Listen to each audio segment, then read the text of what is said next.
Davide Coppi, capitano della Contrada del Coro. Ci siamo visti pochi giorni fa, siete stati i primi a scoprire le vostre carte.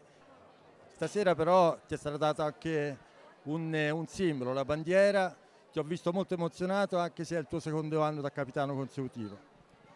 Sì, è sempre una grande emozione questa serata perché ufficializza il passaggio di responsabilità tra priore e capitano. È il secondo anno ma non cambia mai il sentimento per la Contrada.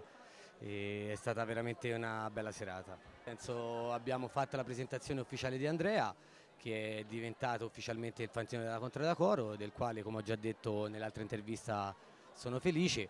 Stiamo lavorando per cercare di trovare la situazione più competitiva possibile, perché il coro ha una grande storia e come tale voglio onorarla, basta. E poi che c'entra? Si cerca sempre la vittoria, come in tutti i giochi, come in tutte le cose, però da qui a arrivarci è tosta. Marco Buoni, posso dire tranquillamente il decano del Magistrato delle Contrade, un nuovo rettore, come è stato il tuo cammino in questo anno? Posso dire che mi ci sono trovato bene, una persona squisita, molto preparata. È vero, non è un conoscitore di quello che è la vita di contrada, delle contrade.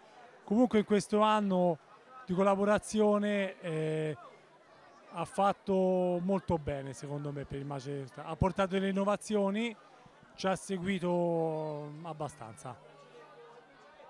Senti, torniamo un attimino all'interno della tua sede.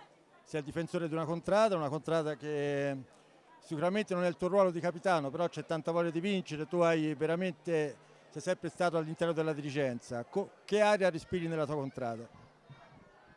Quest'anno, come ben sai, il capitano ha deciso di portare dei cambiamenti in contrada, abbiamo cambiato il fantino e molto probabilmente è convinto della sua decisione e tutta la contrada è molto carica, ti posso garantire, è sempre stata carica anche negli anni passati, ma quest'anno specialmente sono ancora più convinti delle proprie forze.